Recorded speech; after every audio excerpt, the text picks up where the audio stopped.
முருகன் பக்தர்கள் அனைவருக்கும் அன்பு வணக்கங்கள். என் அன்பு குழந்தையே, நீ எதிர்பார்க்கும் நபரிடமிருந்து உனக்கு இப்பொழுது அழைப்பு வரப்போகின்றது. அழைப்பு வந்தவுடன் அவரே உன்னை தேடி நேரில் வர போகின்றார் தங்கமே. ஆனால் அவர் வரும்பொழுது ஒருவரை அழைத்து வரப்போகின்றார். அது யார் என்று உனக்கு தெரிய வேண்டுமா? இதை முழுமையாக கேள், உனக்கே புரியும். நீயும் உன்னுடைய துணையும் சற்று மன கவலைகளால் இப்பொழுது இருக்கின்றீர்கள். எப்போது இந்த நிலை எங்களுக்குள் மாறும் என்று ஒவ்வொரு நாளும் நீ கேட்டுக்கொண்டு இருக்கின்றாய். அதற்காகத்தான் உனக்கு ஒரு நல்ல முடிவை நான் தர வந்திருக்கின்றேன் தங்கமே. இப்பொழுது உன்னுடைய வாழ்க்கை துணை உன்னை தேடி வரப்போகின்றார்.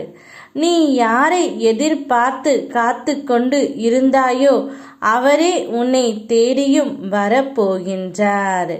அவருடன் வரப்போவது வேறு யாரும் இல்லை, நான் தான் தங்கமே. நான் தான் உன்னுடைய வாழ்க்கை துணையுடன் வந்து உங்கள் இருவரையும் சேர்த்து வைக்கப் போகின்றேன். உன்னுடைய வாழ்க்கையில் இனி சந்தோஷத்தை அனுபவிக்கக்கூடிய காலகட்டம். நான் சொல்வதை சற்று கேள்.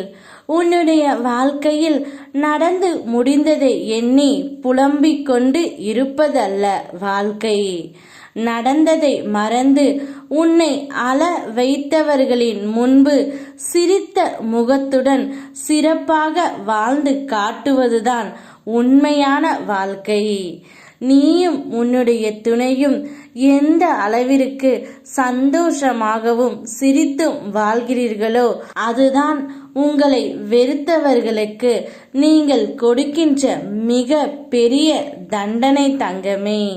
அதனால்தான் சொல்கின்றேன், எப்பொழுதும் சிரித்து கொண்டே இரு என்று. நான் தான் உன் கூடவே இருக்கின்றேன் அல்லவா? அதன் பிறகு ஏன் தங்கமே நீ கலங்குகின்றாய்? உனக்கு என்ன வேண்டுமோ என்று என்னிடம் கேட்டுப்பார், அனைத்தும் நான் தருகின்றேன். நிச்சயமாக உன்னுடைய வாழ்க்கையில் மாற்றம் வரும். உன் எண்ணம் மீண்டும் பழையவற்றில் மாற்றிக்கொண்டால் மீண்டும் தடை வரும். அதனை கவனித்து சரி செய்து வா. மற்றதை அனைத்தும் நான் பார்த்து கொள்கின்றேன். யாம் இருக்க பயமேன் உனக்கு. ஓம் முருகா.